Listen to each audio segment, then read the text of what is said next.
수요 기도회에 오신 식구님들을 주님의 이름으로 사랑하고 축복합니다.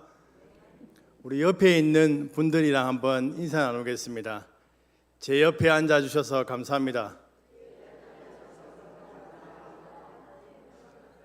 예, 정말 감사합니까?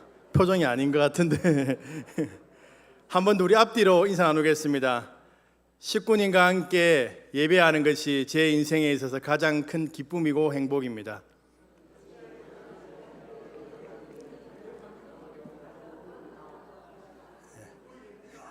예, 우리가 함께 예배하는 것이 기쁨이고 행복이죠. 예, 우리가 이 시간 함께 하나님을 높여드리고 은혜의 보좌 앞으로 나갈 때 하나님께서 우리를 깊이 만나주시고 하나님의 비전을, 하나님의 꿈을 보여주실 줄로 믿습니다. 우리 그러한 마음을 담아서 우리 보좌 앞에 모였네 찬양하겠습니다.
호산나 다윗의 자손께 찬양 올려드리겠습니다.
호산나 다윗의 자손께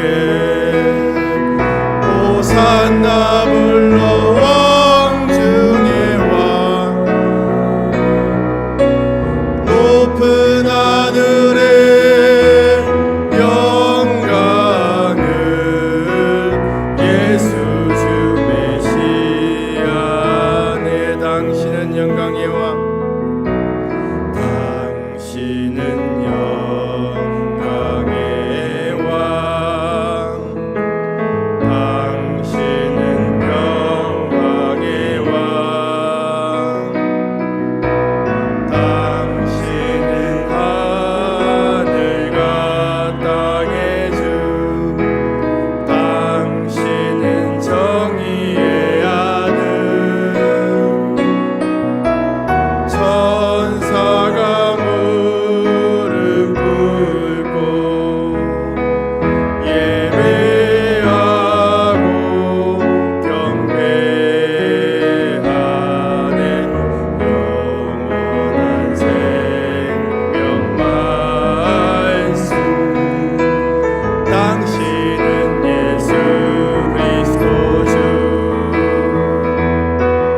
호산나 다윗의 자손께 호산나 불러 왕 중의 왕 높은 하늘의 영광을 예수 주 메시아 호산나 다윗의 자손께 호산나 다윗의 자손께 호산나 불러 왕 중의 왕 높은 하늘의 영광을 예수 주 메시아네. 우리 이 시간 기도하며 하나님 앞에 나가겠습니다. 우리의 메시아 되시며 우리의 모든 죄의 문제를 해결해 주실 수 있는 주님의 그 능력을 의지하여서 이 시간 하나님 앞에 나가겠습니다. 하나님, 우리가 일주일간 살아오면서 우리의 부족하고 연약함들을 용서하여 주시고 깨끗하게 하여 주시옵소서. 하나님, 이 시간 우리가 여러 가지 인생의 어려운 문제들을 가지고 나왔는데 하나님, 이 시간 모든 것들을 하나님께 올려드리며 하나님만 높이는 시간 될 수 있도록 인도하여 주시옵소서. 이 시간 주여 한번 부르고 간절하게 기도하도록 하겠습니다. 주여! 아버지 하나님, 이 시간 우리의 모든 죄악들을 하나님 앞에 회개하며 나아갑니다. 하나님, 우리가 하나님의 말씀대로 살아가기를 원하지만 하나님, 우리가 부족하고 연약하여서 하나님의 그 말씀대로 살아내지 못하며 나의 마세상 속에서 넘어지며 실패하며 하나님 아버지 정말 죄악 가운데 가던 우리의 부족한 모습으로 하나님 이 시간 나와왔사오니 예수님을 의지하여 은혜의 보좌 앞으로 나아가오니 하나님, 우리를 정결하게 하여 주시고 깨끗하게 하여 주셔서 은혜의 보좌 앞으로 나갈 수 있도록 주여 인도하여 주시옵소서. 하나님, 우리의 인생의 문제가 너무나도 많고 큽니다. 그 일로 인하여서 하나님 아버지 우리 안에 근심된 일이 많지만 이 시간 하나님 아버지 그 모든 인생의 어려운 문제를 하나님께 맡겨드리며 나아갈 때 하나님 아버지 우리의 삶 가운데 역사해 주시고 하나님의 크신 은혜를 베풀어 주셔서 하나님 앞에 더욱더 깊은 은혜의 자리로 나갈 수 있도록 주여 인도하여 주시기를 간절히 원하옵나이다. 하나님 아버지 하나님께서 역사하시는 이 밤이 될 수 있도록 도와주시옵소서. 하나님 도와주시옵소서. 주님 도와주시옵소서. 우리 이 시간 주님의 나라를 사모하는 마음으로 주의 나라가 임할 때 찬양하겠습니다.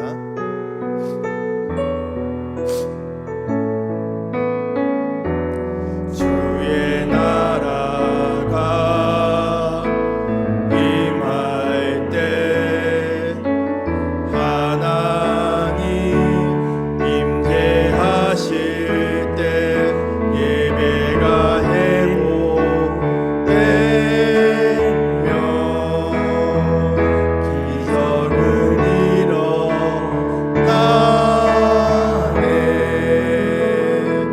전능하신 주 영원하신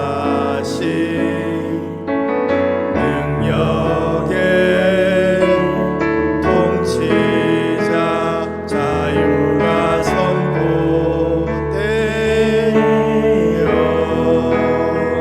주 백성 돌아오네.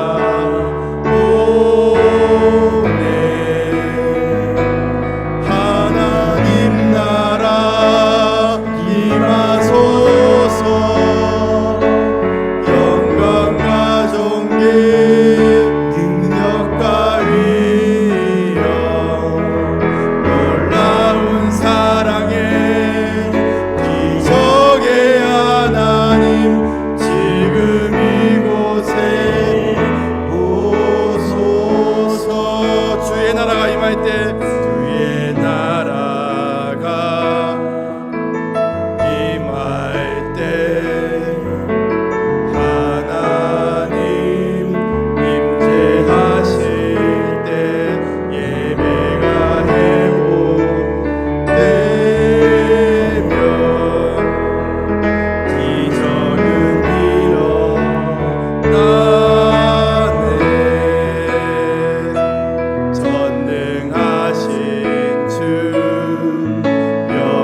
하나님 나라가 임하게 하여 주시옵소서. 하나님 나라가 임함으로 우리의 예배가 회복되며 기적의 하나님을 볼 수 있는 은혜를 부어 주시옵소서. 이 시간 하나님의 나라가 온전히 임하여서 우리의 예배를 통하여서 하나님을 깊이 만나며 하나님의 임재로 충만한 시간 될 수 있도록 주여 인도하여 주시옵소서. 이 시간 간절하게 주여 한번 부르고 하나님 앞으로 나아가도록 하겠습니다. 주여, 아버지 하나님, 우리의 예배 가운데 하나님 나라가 임하기를 원합니다. 하나님 나라를 보기를 원합니다. 이 시간 우리 예배 가운데 하나님 나라를 보여주시옵소서. 사랑의 기적의 하나님, 하나님의 기적을 볼 수 있는 시간 될 수 있도록 인도하여 주시옵소서. 하나님의 높고 위대하심을 선포하며 높여드리는 이 예배의 시간이 될 수 있도록 인도하여 주시옵소서.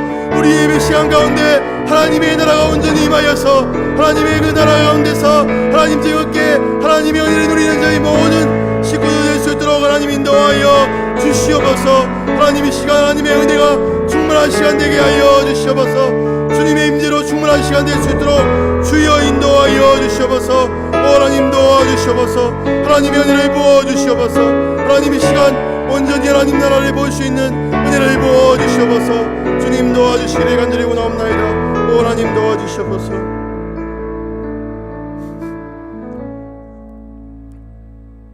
하나님 감사합니다. 오늘도 하나님의 은혜를 사모하며 이 자리 가운데 모인 모든 식구들 위해 하나님 큰 은혜를 부어주시고 하나님 나라가 이곳 가운데 임재하는 은혜를 누릴 수 있도록 인도하여 주시옵소서. 하나님 나라에서 우리가 함께 기뻐하며 즐거워하며 하나님의 기적을 볼 수 있는 예배의 시간이 될 수 있도록 인도하여 주시옵소서. 하나님, 우리의 인생에 여러 가지 문제들이 있지만 그 문제를 다 하나님 손에 올려드리고 이 시간 온전히 하나님께만 집중할 때 하나님 아버지 우리의 삶 가운데 기적을 베풀으셔서 모든 인생에 막힌 문제들을 해결하여 주시고 하나님 아버지의 은혜가 우리의 삶 가운데 충만하게 넘치는 시간 될 수 있도록 인도하여 주시옵소서. 주 예수님 이름으로 기도합니다. 아멘. 우리 10월 성경 암송 구절을 함께 외워보도록 하겠습니다. 시작. 마태복음 28장 19절로 20절 말씀. 그러므로 너희는 가서 모든 민족을 제자로 삼아 아버지와 아들과 성령의 이름으로 세례를 베풀고 내가 너희에게 분부한 모든 것을 가르쳐 지키게 하라. 볼지어다 내가 세상 끝날까지 너희와 항상 함께 있으리라 하시니라. 마태복음 28장 19절로 20절 말씀. 아멘. 오늘 우리에게 주시는 하나님의 말씀은 다니엘 7장 9절로 22절까지 말씀입니다. 다니엘 7장 9절로 22절까지 말씀입니다. 제가지 성경으로 구약성경 1244쪽에 있습니다.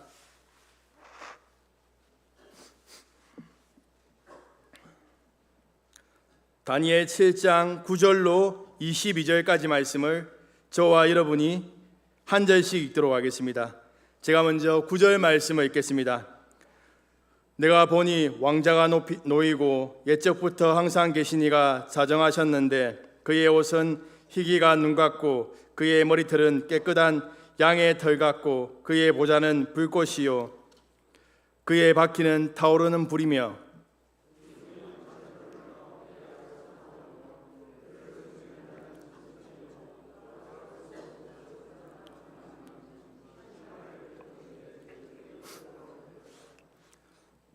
그때에 내가 작은 뿔이 말하는 큰 목소리로 말미암아 주목하여 보는 사이에 짐승이 죽임을 당하고 그의 시체가 상한 바 되어 타오르는 불에 던져졌으며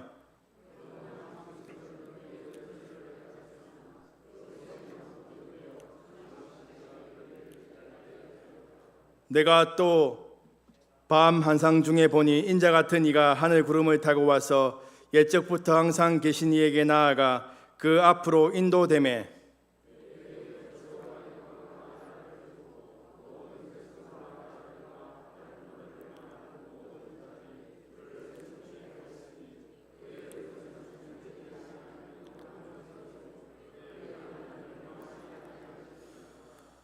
나 다니엘이 중심에 근심하며 내 머릿속에 환상이 나를 번민하게 한지라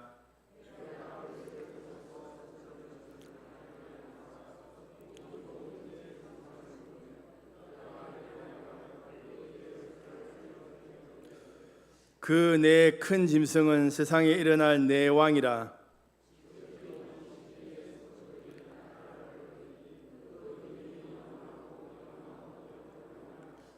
이에 내가 넷째 짐승에 관하여 확실히 알고자 하였으니 곧 그것은 모든 짐승과 달라서 심히 무섭더라. 그 이는 세요 그 발톱은 노시니 먹고 부서뜨리고 나머지는 발로 밟았으며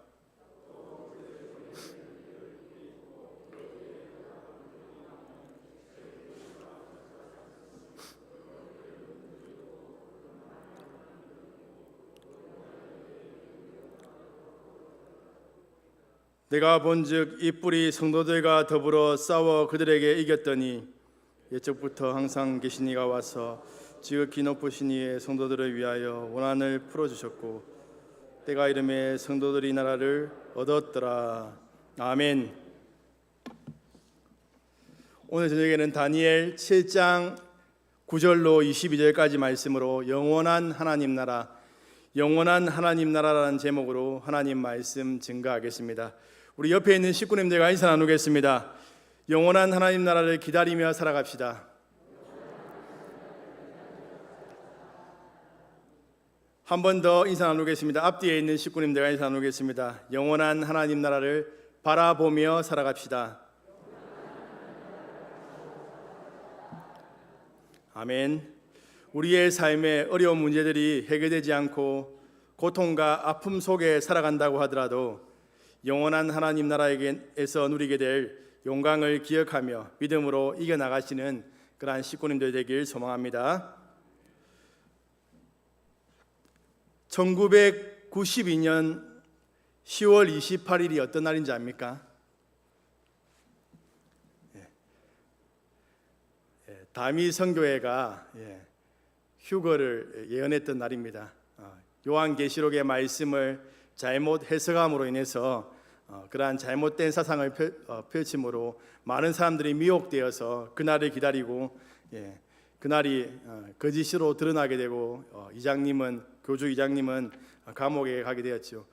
그 이후에 진다미 선교회라 해서 진짜 다미 선교회라 해서 또 나타났다고 이렇게 얘기하더라고요. 근데 이렇게 요한계시록의 말씀을 잘못 해석해서 이단으로 빠지는 그러한 사람들이 많이 있습니다. 요한계시록은 묵시 문학이지요. 상징적인 표현들이 많이 나오고 여러 가지 이해하기 어려운 내용들이 많이 나와서 우리가 잘 이해하기도 어렵고 또 잘못 해석할 수 있는 그러한 위험 요소들이 있다는 것이죠. 신약에서 요한계시록이 있다면 구약에서도 묵시 문학이 있습니다. 에스겔과 스가랴, 또 우리가 오늘 읽은 다니엘서가 바로 묵시 문학의 그러한 특징들을 많이 나타내고 있다는 것입니다. 묵시 문학이 일종의 암호로서 그 암호를 듣고 그 의미를 아는 공동체를 위로 격려 고무하고자 하는 기능을 감당하고 있음을 드러내 주었습니다. 다니엘서에 나오는 상징들은 크게 둘로 구분됩니다. 하나는 상징적인 형상이고 하나는 상징적인 숫자입니다. 다니엘서에서 상징과 은유, 암호 등으로 은밀한 정보를 쏟아내는 것은 묵시를 전달하는 수단이 꿈과 환상이기 때문입니다. 다니엘서의 묵시는 하나님이 선포하는 형식의 말씀이 아니라 예언자가 수령해서 전달하고 있습니다. 다니엘서의 묵시는 순전히 인간이 보고 느낀 꿈과 환상에 기초하고 있습니다. 구체적이기보다는 암묵적이고 직설적이기보다는 비유적입니다.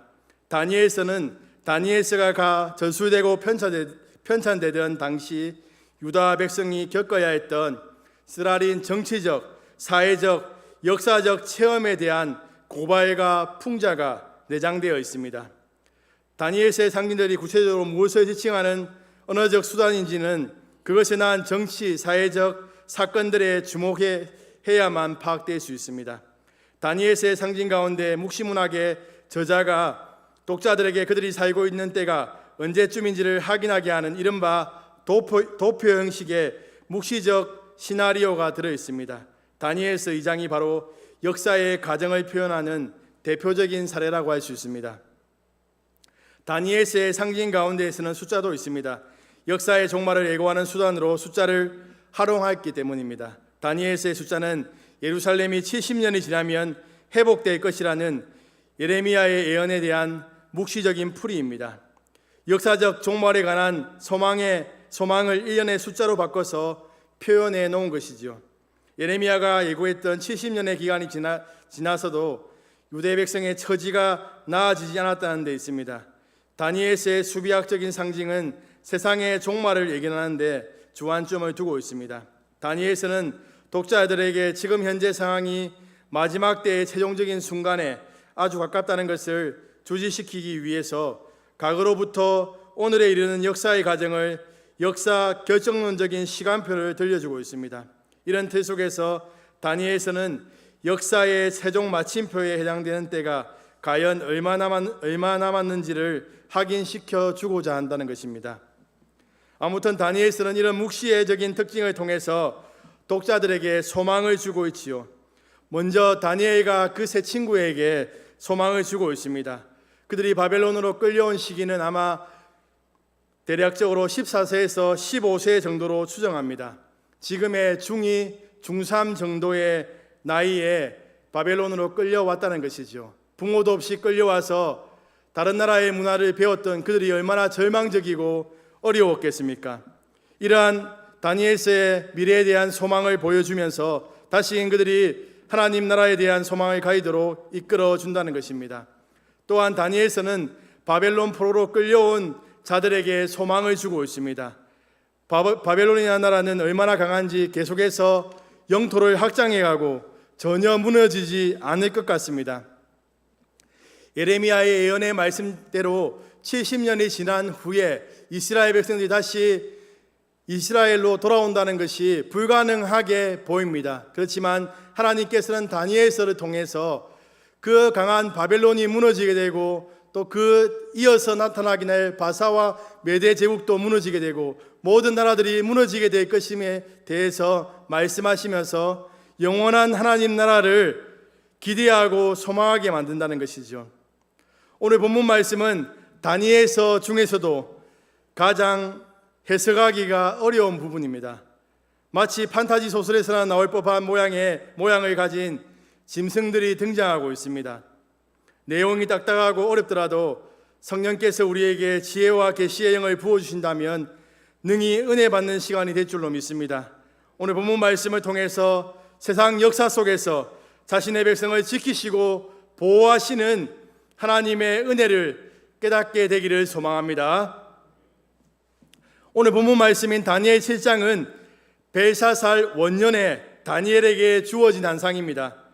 하지만 이 한상 중에 하나님께서는 이미 다니엘에게 다니엘서 2장에 느부갓네살을 통해서 느부갓네살의 꿈을 통해서 이미 이 한상에 대한 것들을 보여주셨습니다. 그리고 다니엘서 8장과 9장 또 마지막 장에 이 한상에 대한 구체적인 부분들을 보여주시고 있다는 것입니다.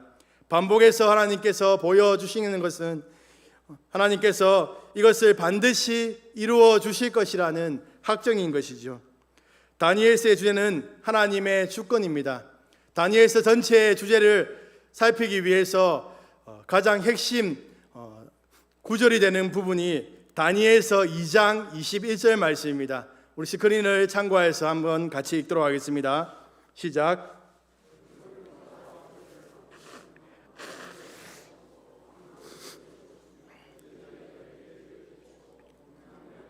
지식을 주시는도다. 아멘.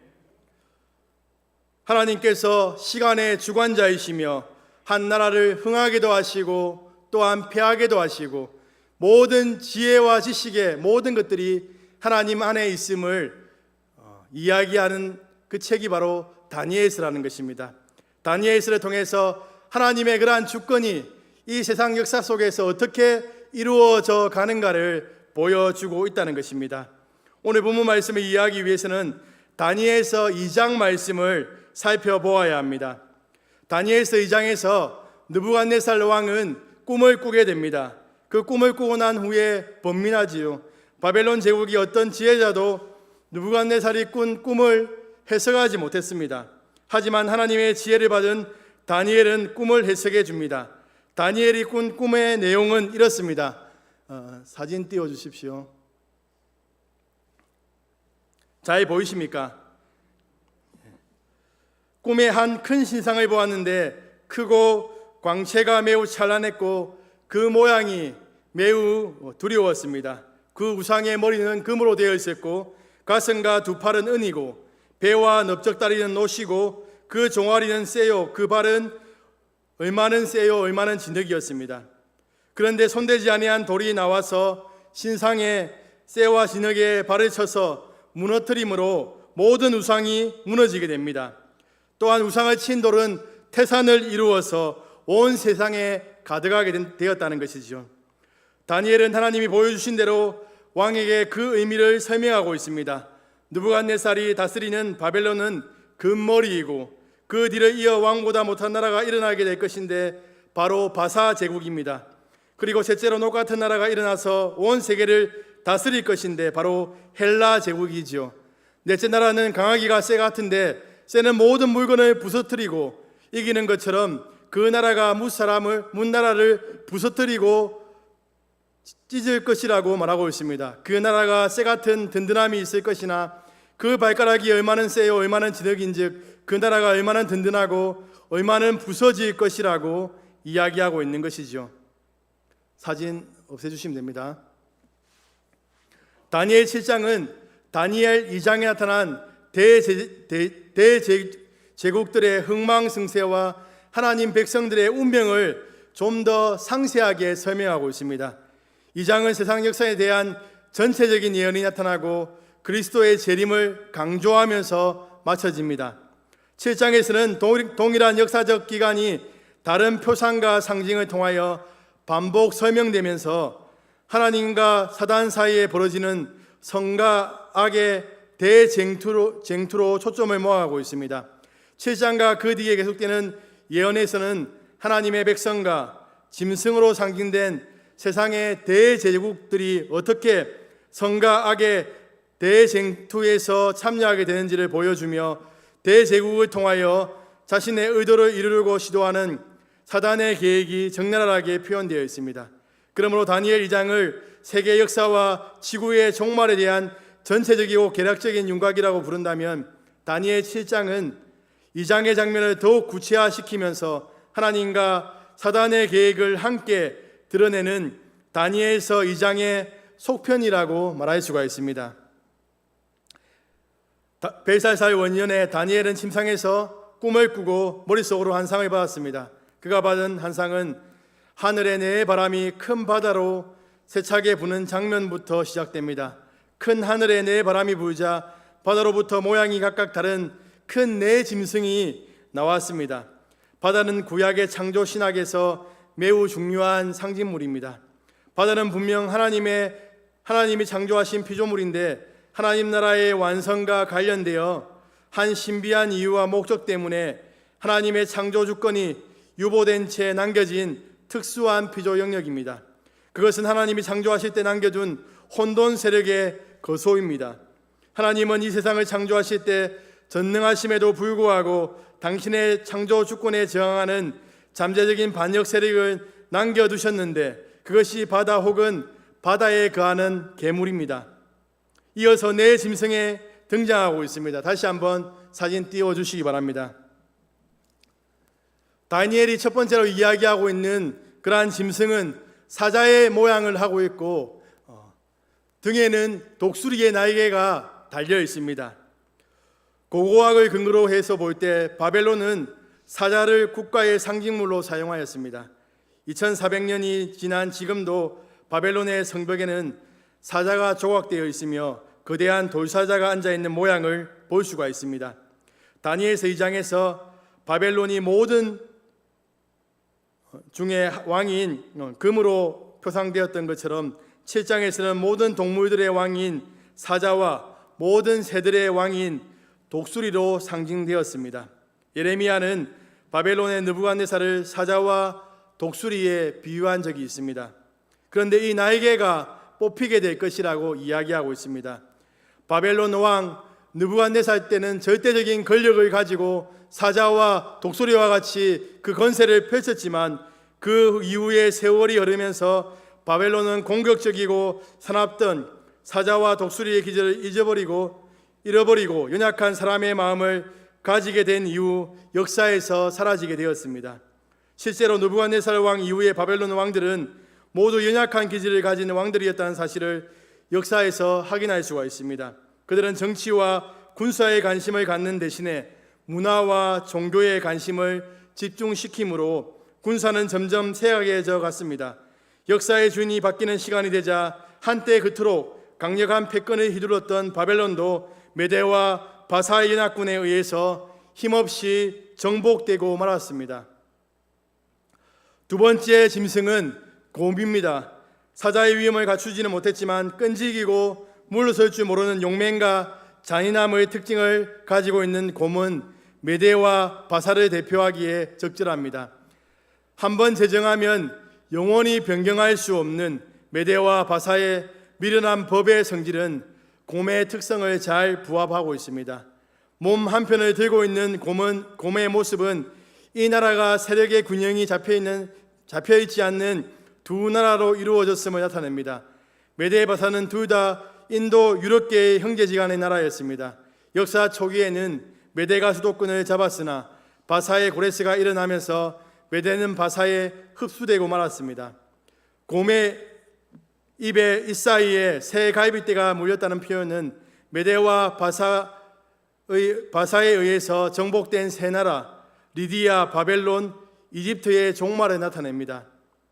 많은 고기를 먹으라는 명령은 바사와 서방 나라의 대원정에서 바벨론보다 훨씬 더 많은 사륙을 저지르는 잔인한 전쟁을 치렀던 사실을 말해주고 있습니다. 그러나 하늘에서 정해진 시간이 되자 헬라 문화 지역에서 맹장이 세계의 제패를 꿈꾸며 나타났는데 그가 바로 알렉산더 대왕입니다. 바사의 마지막 왕인 다리우스 3세는 알렉산더의 침공에 대비하여 막강한 군사를 육성했으나 알렉산더와 치열한 전투에서 참패함으로 그토록 강력한 힘을 가졌던 바사 제국도 역사의 현장에서 사라지게 되었습니다. 그 다음에 나온 짐승은 표범인데 등에 날개가 4개의 날개가 달려 있습니다. 표범은 체구가 작지만 빠르고 용맹한 맹수입니다. 게다가 신속한 행동을 표상하는 날개를 달았음은 그의 기민성이 매우 놀라웠음을 표현하고 있습니다. 이러한 기민성은 알렉산더 대왕이 이끄는 마게도니아 그리스의 군대가 가장 짧은 시간에 가장 넓은 땅을 점령했던 역사적인 사실과 일치하고 있습니다. 20대의 왕위에 오른 알렉산더는 3만 5천 명의 기마 부대와 70달란트밖에 안 되는 군자금과 1개월분의 군량만을 가지고 바사 제국과 소아시아를 정복하였습니다.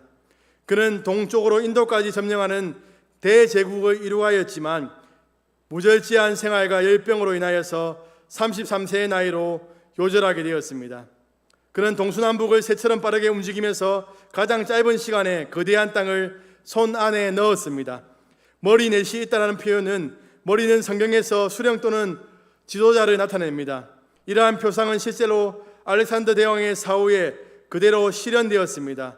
열병으로 임종을 앞둔 알렉산더에게 수하 장군들이 찾아와서 대제국의 장례를 물었을 때 그는 힘센 자가 차지하라는 유명한 유언을 남겼습니다.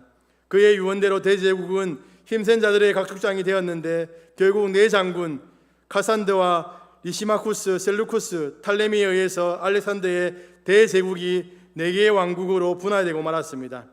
그러나 하나님께서 정하신 운명의 시간은 이번에도 어김없이 찾아왔습니다.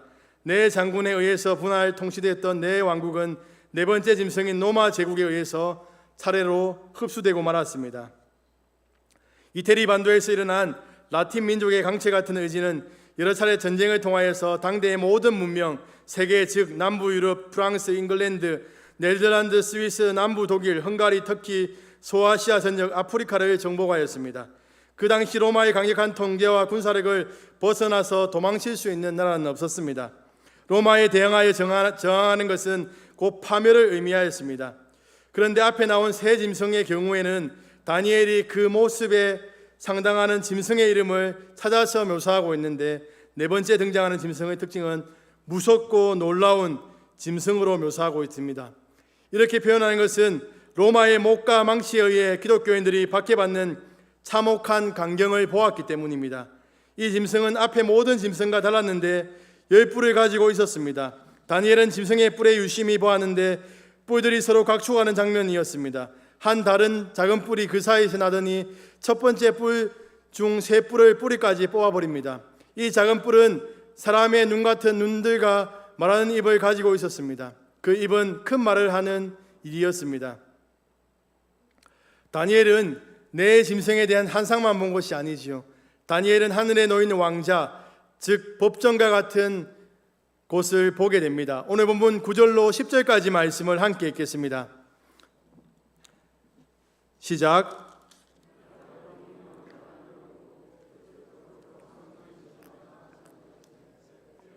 이가 눈 같고 그의 머리털은 깨끗한 양의 털 같고 이의 보좌는 불꽃이요 그의 바퀴는 타오르는 불이요 불이 강처럼 흘러 그의 앞에서 나오면 그를 섬기는 자는 천천히요 그 앞에서 모셔 선 자는 만만히요 심판을 베푸는데 책들이 펴 놓였더라. 아멘. 이 왕자의 일찍부터 항상 계신 영원한 하나님께서 앉아 계십니다. 그는 정결하여 죄가 없으시며 백발의 노인처럼 오래전부터 존재하신 분이시기에 지혜롭게 재판하십니다. 하나님이 앉으신 보좌는 불꽃이고 그 바퀴는 타오르는 불입니다. 불이 너무 밝아 하나님을 바라볼 수 없습니다. 하나님은 누구나 함부로 바라볼 수 없는 위대한 분이시죠. 하나님은 그 불로 악한 세력을 심판하신다는 것입니다. 하나님을 섬기는 자는 천천히요 그 앞에서 선 자는 만만입니다. 법정에는 심판의 색들이 펼쳐져 있습니다. 아무리 강한 나라고 세상에서 권력과 권세를 떨친 나라라고 하더라도 하나님의 그러한 주권 앞에서 하나님의 심판 앞에 피할 수 없다는 것입니다. 다니엘이 본 환상에서 네 번째 짐승에 대한 비중이 크지요. 네 번째 나라는 로마를 의미하지만 좀 더 깊은 의미로 적 그리스도를 의미합니다. 네 번째 짐승은 하나님의 심판을 받아 죽임을 당하고 그의 시체가 상한 바 되어 불에 던져졌습니다. 하지만 첫 번째, 두 번째, 세 번째 짐승은 권세만 빼앗기고 그 생명은 보존되어 정한 시기가 이르기를 기다리게 된다는 것입니다. 사람들이 세운 국가들은 한때 강성할 때도 있지만 계속해서 그 강성함을 유지하지 못했습니다. 아무리 강한 나라라도 하나님의 때가 되면 무너지게 되고 또 새로운 나라가 세워지게 된다는 것입니다. 우리가 잘 알고 있는 13세기의 몽골 칭기스칸이 통치하던 그 당시의 몽골은 서요와 서하를 정복했고 이어 만주, 중국, 북쪽을 지배하던 금나라를 쳐들어갔습니다. 그 뒤에 중앙아시아까지 뻗어나갔습니다. 페르시아와 남러시아까지 진출했습니다. 정말 아주 가장 많은 영토를 차지했던 나라지요. 그런데 그 뒤에 그가 병에 걸려서 죽게 되고 그 나라도 무너지게 되었습니다. 우리가 대영제국, 해가 지지 않는 나라라고 하지 않습니까? 정말 넓은 영토를 가지고 있던 나라였습니다. 그럼에도 불구하고 그들의 그러한 영광들은 쇠하여 가지요. 흥황할 때도 있었지만 그 강성함을 계속해서 이어간 나라는 없다는 것이죠. 다른 나라로 넘어가게 됐다는 것입니다. 다니엘서에 중요하게 다루는 것은 이 세상의 모든 주권이 하나님의 손에 있음을 이야기합니다. 그러나 하나님의 주권을 인정하고 하나님 손에 온전히 계속해서 맡겨드린 나라는 없었습니다. 인간의 힘으로 뭔가 이루려고 했고 자신이 가진 힘과 자원으로 돈과 지식으로 강한 나라를 만들려고 했던 것이 문제입니다. 그것이 바로 교만이고 하나님을 대적하는 행위라는 것입니다. 하나님께서는 그런 나라가 영원하지 못하도록 하십니다. 그 나라들을 심판하시고 무너뜨리셨습니다. 고대 사람들을 기억해 보십시오. 바벨탑을 높게 쌓아서 더 이상 홍수 심판을 받지 않으려고 했던 그들의 교만함, 하나님께서는 바벨탑을 쌓은 사람들의 언어를 혼잡케 하심으로 흩으십니다. 오늘날 살아가는 사람들은 자신만의 바벨탑을 쌓아갑니다. 어떤 사람은 지식을 많이 쌓아서 하나님을 대적하고 하나님처럼 되려고 합니다. 어떤 사람은 많은 부를 축적해서 하나님처럼 되려고 합니다. 또 어떤 사람은 절대적인 권력으로 마치 하나님처럼 행동하고 있다는 것입니다. 세상에 많은 사람들이 자기들만의 나라를 세우려고 합니다. 문제는 그 나라가 하나님의 주권이 미치지 못하는 나라라는 것입니다. 더 높고 견고하게 쌓아서 절대로 무너지지 않는 바벨탑을 쌓아가고 있다는 것입니다. 그런데 인간이 세운 나라는 결코 영원하지 않다는 것을 기억해야 됩니다. 그들의 강성함은 하나님의 주권 속에서 하나님의 때에 무너지게 됩니다. 하나님께서 한번 진동시키시면 세상의 나라는 순식간에 무너져 버리게 된다는 것입니다. 그들의 때는 하나님의 시간표에 따라서입니다. 사랑하는 사상교회 식구님들, 우리의 모습은 어떻습니까? 우리가 가진 것으로 우리 자신을 위한 나라를 세워가고 있지는 않습니까? 하나님이 주신 것임에도 불구하고 나라를 위해서, 우리 가정을 위해서 달려가고 있지 않습니까? 더 많은 것을 가지기 위해서 동분서주하는 그 모습이 우리의 모습이 아닙니까? 결코 흔들리고 결코 더 견고하고 흔들리지 않을 만큼 같은 나라를 만들어 가고 있지는 않습니까? 우리의 열심으로 결코 영원한 것을 세울 수 없음을 우리는 기억해야 합니다. 세상의 것은 영원하지 않습니다. 모든 교만을 버리고 겸손하게 하나님의 주권을 인정하며 살아가야 된다는 것입니다. 우리가 세운 나라, 우리가 주인된 나라는 무너질 수밖에 없습니다. 그러나 하나님 나라는 영원하다는 것을 우리는 기억하며 살아가야 한다는 것입니다. 환상에 대한 다니엘의 반응은 근심하고 번민하는 것입니다. 지혜자로서의 왕의 꿈을 해석하던 그는 이제 환상을 해석하기 위해서 천사의 도움을 받아야 했기 때문입니다. 우리가 앞에서 살펴보았듯이 내 큰 짐승은 세상에 일어날 내 왕입니다. 다니엘이 본 환상과 그것에 대한 천사의 해석이 끝났지만 다니엘은 충분히 이해하지 못했습니다. 다니엘은 넷째 짐승에 대해서 확실히 알고자 했습니다. 다니엘은 넷째 짐승에 대한 환상을 다시 한번 보게 됩니다. 앞절에 나오는 것보다 좀 더 자세하게 묘사하고 있지요. 천사의 해석은 다음과 같습니다. 첫째, 넷째 짐승은 넷째 나라로 온 천하를 삼키고 밟아 부서뜨릴 것입니다. 머리의 열 뿔은 넷째 나라에 즉위할 열왕입니다. 열 뿔 이외에 또 다른 뿔은 11번째 왕인데 이 왕이 세 왕을 복종시킬 것입니다. 이 뿔은 하나님을 대적하는 존재로서 장차 지극히 높으신 이를 말로 대적할 것입니다. 두 번째 환상에 나오는 뿔과 성도의 관계에 대해서 해석하고 있는데, 뿔이 성도를 괴롭힐 것이며 때와 법을 고치고자 할 것이며 성도들은 그의 손에 붙여 한 때, 두 때, 반 때를 지낼 것입니다. 환상에 나오는 뿔은 이사적으로 로마 시대 교회와 성도들을 핍박한 황제들을 가리키지만 나아가 로마 제국 이후 전 세계적으로 일어나게 될 적 그리스도의 인물의 양상을 이해할 수 있습니다. 이 뿔은 말로 대적하고 백성들을 박해합니다. 그 기간이 한 때, 두 때, 반 때라고 말합니다. 이는 7년의 절반이지요. 즉 7년 반으로 예수님 초림부터 재림까지의 기간을 의미하는 것 같습니다. 즉 예수님의 초림 때 하나님 나라가 출범되나 완성되기까지 백성에게 고난이 있다는 것이지요. 하나님 나라를 기대하고 소망하는 하나님 나라 백성들은 악한 세력에게 핍박과 박해를 받게 될 것입니다. 그러나 그것으로 끝나는 것이 아니지요. 하나님께서 성도들의 원한을 풀어주시고 성도들을 박해하는 악한 세력을 하나님께서 심판하심으로 인해서 성도는 자유함을 누리게 될 것이라고 약속하고 있는 것입니다. 우리가 예수님 믿는다고 해서 우리의 인생에 아무런 문제가 없는 것이 아닙니다.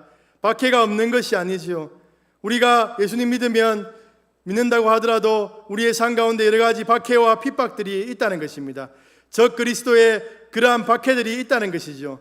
그렇지만 결국에는 하나님께서 그들을 심판하실 것이고 하나님께서 우리에게 회복의 은혜를 부어 주실 것이라는 약속의 말씀인 것입니다. 짐승의 죽음 이후에 역사의 종말에 하나님 나라가 도래하면서 인자 같은 이가 어떻게 등장하시는지 보여주고 있습니다. 오늘 본문 13절로 14절 말까지 말씀을 함께 읽도록 하겠습니다. 시작. 내가 또 밤중에 보니 인자 같은 이가 하늘 구름을 타고 와서 옛적부터 항상 계신 이에게 나아가 그 앞으로 인도되매 그에게 건세와 영광과 나라를 주고 모든 백성과 나라들과 다른 언어를 말하는 모든 자들이 그를 섬기게 하였으니 그의 건세는 소멸되지 아니하는 영원한 건세요 그의 나라는 멸망하지 아니할 것이니라. 아멘. 이 장에서 손대지 아니한 돌이 신상의 새와 진흙의 발을 쳐서 부서뜨림으로 우상은 다 부서지게 되지요. 그리고 그 우상을 친 돌은 태산을 이루어 온 세상에 가득하게 됩니다.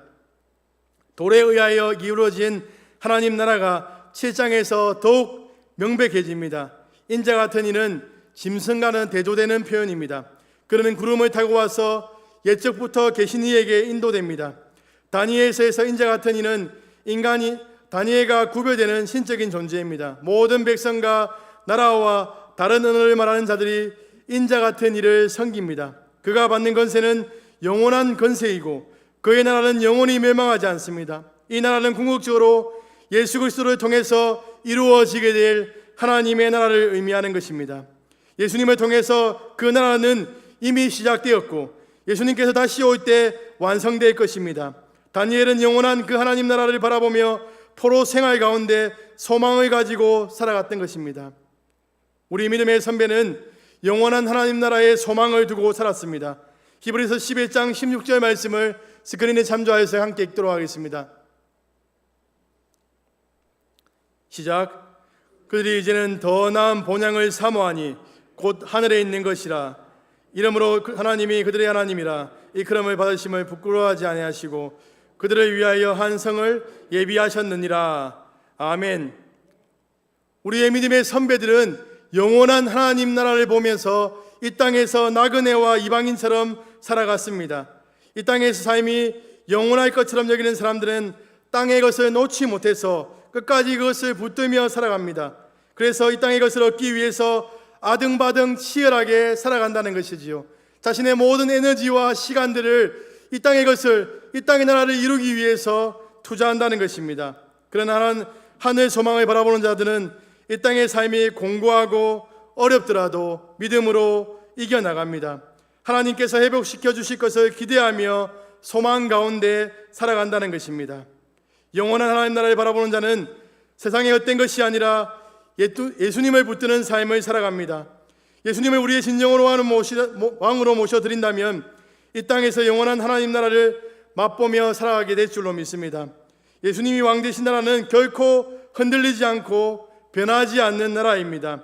우리 마음의 중심에 예수님께서 왕으로 통치하신다면 우리의 삶은 결코 흔들리지 않고 견고하게 서가게 될 줄로 믿습니다. 사랑하는 사상교회 식구님들, 영원하지 않는 나라를 위해서 힘겹게 달려가던 우리의 헛된 걸음을 멈추시기 바랍니다. 영원한 하나님 나라를 바라보시기 바랍니다. 설령 하나님의 백성이라고 할지라도 이 땅에서 고통과 아픔이 있습니다.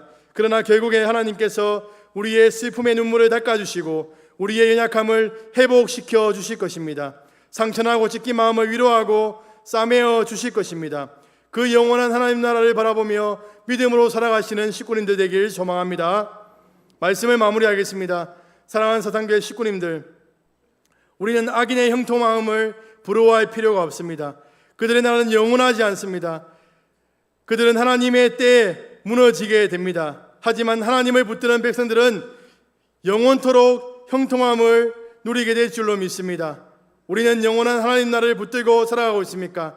아니면 영원하지 않은 그러한 이 땅의 삶을 붙들고 살아가고 있습니까? 이 땅에 소망을 두지 말고 하나님 나라를 바라보며 살아가시는 식구님들 되길 소망합니다. 이 땅의 삶이 힘들고 어렵더라도 하나님의 약속의 말씀을 붙들고 버티고 이겨내므로 영원한 하나님 나라를 소유하시는 식구님들 되길 주님의 이름으로 축복합니다. 우리 말씀을 기억하며 영원한 하나님 나라를 기대하면서 예수 하나님의 공의 찬양하겠습니다.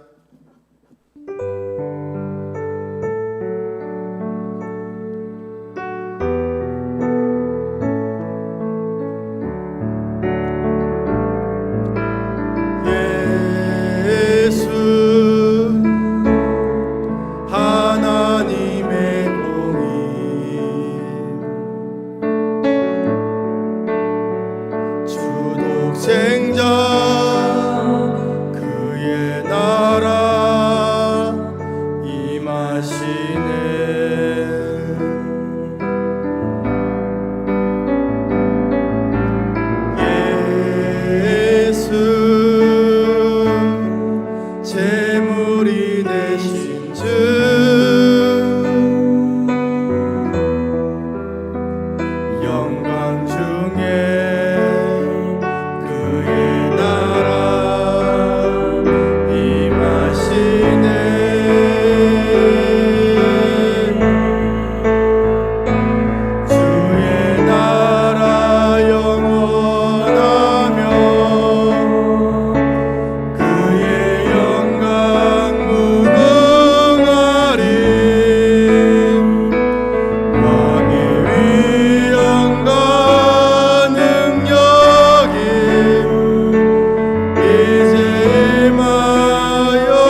말씀을 기억하며 기도하겠습니다.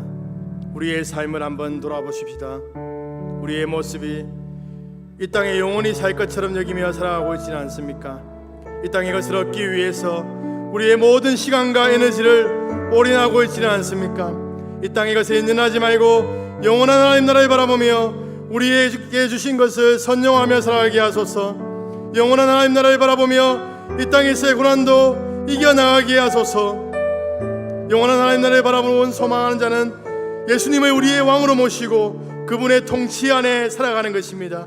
우리의 삶에 예수님이 아닌 다른 것으로 왕으로 삼고 영원히 살아갈 것처럼 여겼던 우리의 불신앙을 회개합시다.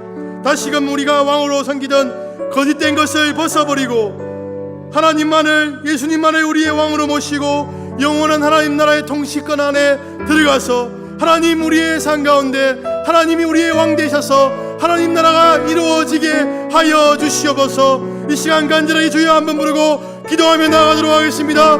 주여 아버지 하나님, 하나님 아버지 기도합니다. 하나님 아버지, 우리가 영원한 하나님 나라를 바라보지 못하며 이 땅의 것을 바라보며 살아갔었으면 용서하여 주시옵소서. 이 땅의 것을 바라보며 살아가며 하나님 아버지, 이 땅에 잘 되기 위하여서 예수님이 우리의 왕이 아니라 하나님 이 땅의 것을 우리의 왕으로 모시며 하나님 섬기며 살아갔던 하나님 우리의 부족한 모습을 용서하오니 하나님 아버지, 이 시간 얘기하오니 우리의 부족한 가운데 하나님 아버지 은혜를 베풀어 주시옵소서. 이 시간 다시금 결단합니다. 하나님을 우리의 왕으로, 주님을 우리의 왕으로 모시며 우리의 삶 가운데 영원한 하나님의 나라가, 하나님의 통치가 이루어질 수 있도록 우리의 왕의 자리를 하나님께 온전히 내어드립니다. 하나님 아버지, 우리의 삶 가운데 자정하셔서 우리의 나라를 다스려 주시며 하나님 아버지, 우리 나라가 결코 흔들리지 않고 하나님 아버지 무너지지 않는 견고한 나라로 서갈 수 있도록 하나님께 모든 것을 맡겨드리오니 하나님 우리 삶 가운데 역사해 주시고 하나님의 통치가 이루어질 수 있도록 은혜를 부어 주시옵소서. 영원한 하나님 나라를 바라보며 이 땅에서 어떤 아픔과 고통이 있다 할지라도 하나님 나라를 소망하며 기대하며 나아갈 수 있는 저희들 될 수 있도록 주여 인도하여 주시옵소서. 영원한 하나님 나라를 바라보면 나아가는 저희들 가운데 하나님 아버지 다시 회복의 은혜를 부어주시며 다시금 하나님 아버지, 하나님의 나라에서 누리는 그 평강과 기쁨과 즐거움이 회복될 수 수 있도록 주여 인도하여 주시옵소서. 하나님 아버지께서 함께하여 주시옵소서. 주님 도와주시옵소서.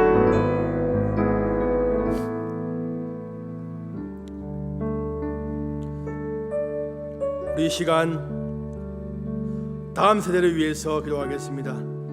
우리 다음 세대가 이 땅에서 공부와 성공에만 연연하지 않고 하나님 나라를 볼 수 있는 은혜를 부어 주시옵소서. 영원한 하나님 나라를 위해 자신들이 감당해야 할 꿈과 비전이 무엇임을 발견하고 최선을 다해 준비하고 헌신하는 다음 세대가 될 수 있도록 이 시간 간절히 주여 한번 부르고 기도하시다가 자유롭게 돌아가시도록 하겠습니다. 주여 아버지 하나님, 시간 기도합니다. 우리의 다음 세대를 하나님 손에 올려드립니다. 하나님 아버지, 우리 다음 세대가 하나님 이 땅의 삶, 하나님 아버지 이 땅에서의 성공과 하나님 아버지 야곱을 쫓아서 살아가는 그러한 인생들이 되지 않도록 인도하여 주시옵소서. 영원한 하나님 나라를 바라보며 하나님께서 허락하신 꿈과 비전을 발견함으로 그들이 감당해야 할 것들이 무엇인지 발견하여 하나님 아버지 헌신하며 살아갈 수 있도록 도와주시옵소서. 우리 다음 세대가 영원한 하나님 나라를 꿈꾸며 그 이들을 이루어 나갈 수 있는 하나님의 은혜를 부어주셔서 하나님 우리 다음 세대가 부흥하며 하나님 나라의 은혜 가운데 동시간 안에 다스림을 받을 수 있는 우리 다음 세대가 될 수 있도록 주여 인도하여 주시옵소서. 하나님께서 함께하여 주실 것을 믿고 하나님 아버지 은혜 베풀어 주시옵소서.